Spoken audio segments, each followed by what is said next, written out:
guys, what are we gonna do today? Today I'm gonna do something a little different. We're gonna do a few tips on organizing. You may like some of them you may do, and some you might say that isn't gonna work for me.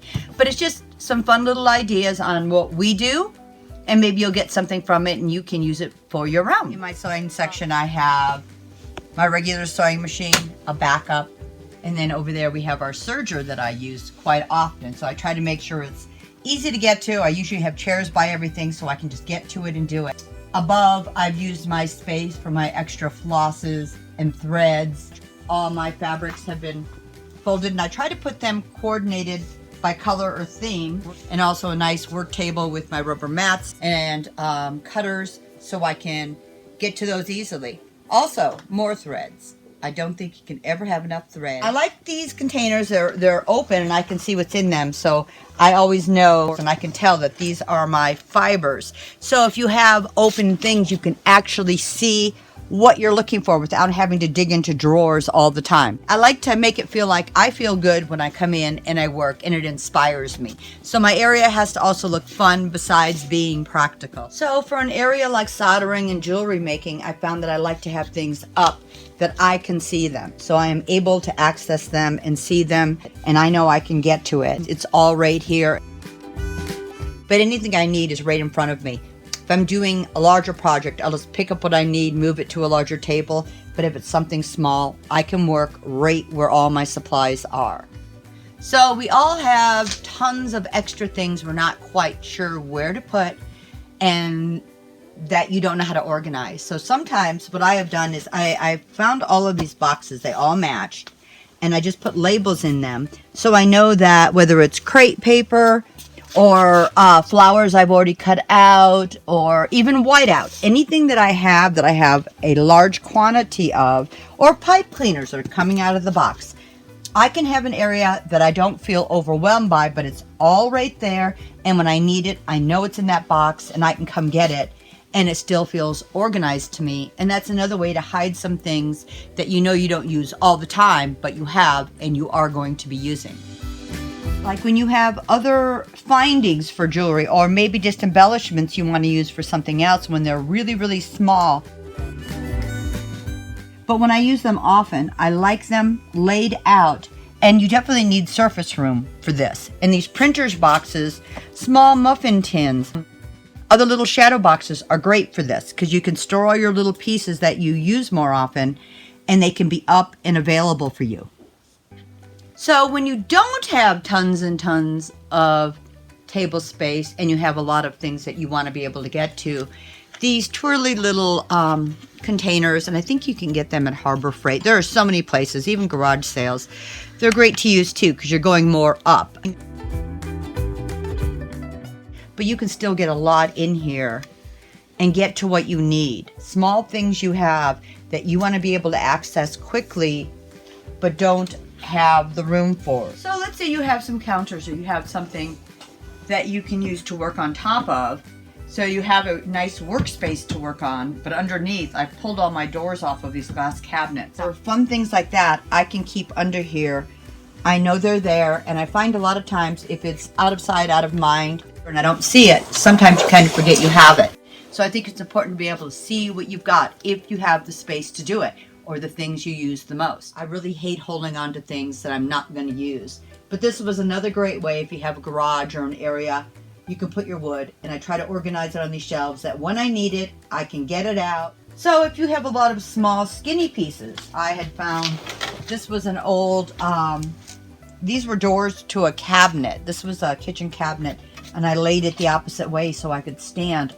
Small skinny pieces of wood or dowels or pieces like that there, while my bigger ones were on these bigger shelves, and try to organize them by the type of wood and the size.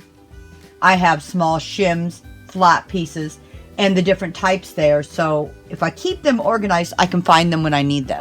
Find either a freestanding space or a piece like this where only 3 sides are filled.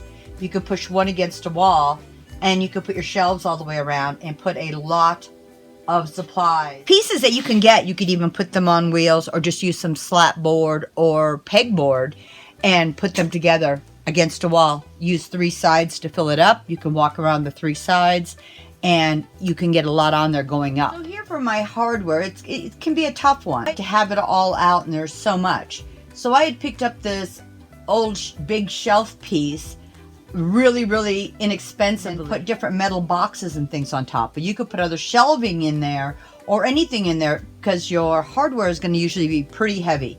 I even used coffee cans and things to label my pieces, a few wood bins. And then I try to label every drawer so I know what I'm looking for. This doesn't have to be a fancy piece. This is hardware, but it works really great. When I do need something, I know where it is. I used to have shelves, and I had all my stamps laying forward so I could see them all. I find that I use a lot of my bigger stamps more often. So instead of taking up all the space, I did put them all in this huge drawer. It was another counter I had recycled. I do have to dig through, but I don't use them that often, so I don't mind having them in there. They take less room. And then, of course, on top, I've utilized and put some cardboard drawers up here. And I have all fun extra paper things that I have that I can see, that I can just dig through, find, I see, and they get me inspired when I walk by, when I remember, oh, I forgot I had that one image. Well, since I use a lot of IOD and they're the 12 by 12 stamps, I needed to find a way to keep them organized and keep them together. I have this big metal bin that's sitting here, and I think this was at one time a changing table, and it worked really well. And I just got these 12 by 12 scrapbook paper holders, and I just label them. Usually they're alphabetical, and so I can put them in there. I know where they are, and I can reach for them when I need them. Another fun idea for a lot of the small things you have but you want to find.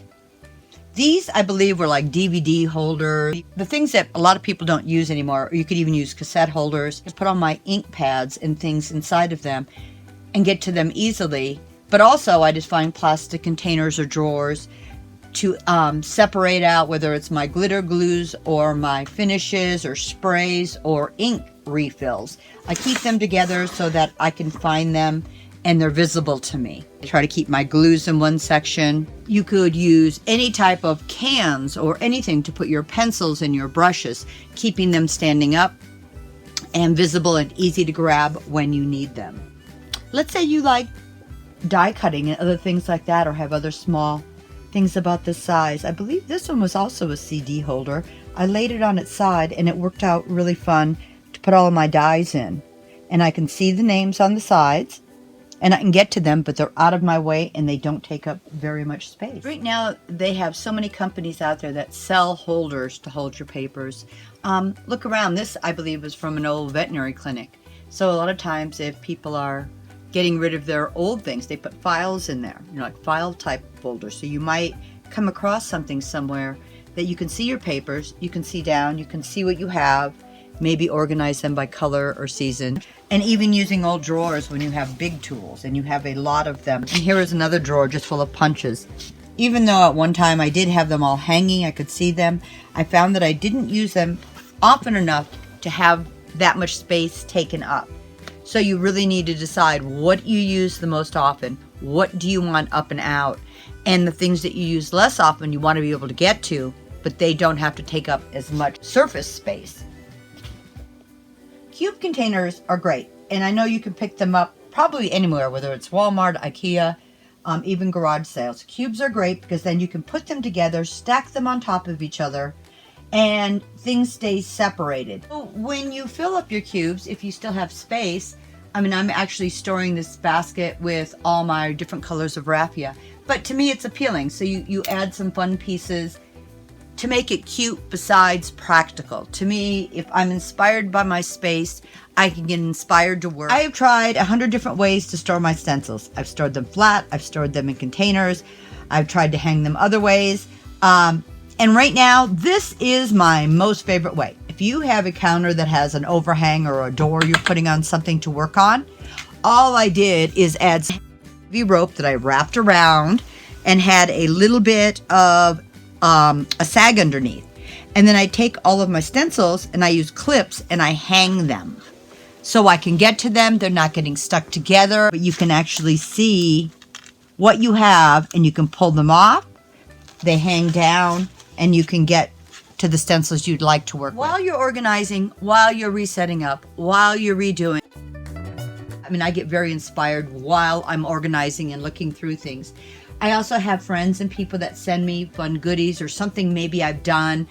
It's not quite perfected. I'm not sure if I love it or I hate it, but I love to put these things around me, whether it's just fun vintage photos or fun little pieces my friends have made me. They really inspire me to do more, or an idea I want to keep and I'm just not quite sure yet. And I just have a big bulletin board up here that I'll start pinning things to and just leave them there and say, you know, I'm going to go back to that. Not yet, but I'm keeping that there. And I think it's really important to have your space feel inspiring. Otherwise, it's really, really tough to work. So I hope you guys found a few tips and hints and ideas that might work. Whether you have a big space, a small space, you have to put it in a closet. Find something that works, that makes it easy for you to get to what you need. You get inspired by it, and most of all, you have fun.